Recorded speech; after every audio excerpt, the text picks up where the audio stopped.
நம்மளுடைய tiffin box recipe சூப்பராக ready ஆயிடுச்சு. சாதம், முட்டைக்கோஸ், உருளைக்கிழங்கு, குடமிளகா போட்ட சாதம், ரைத்தா, தயிர்.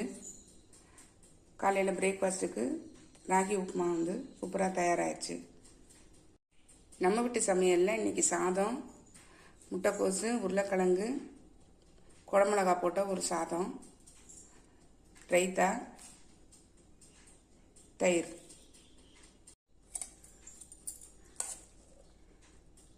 சாதம் தயிர் சாதம்ங்கிறதுனால கொஞ்சமாக வச்சுருக்கேன்.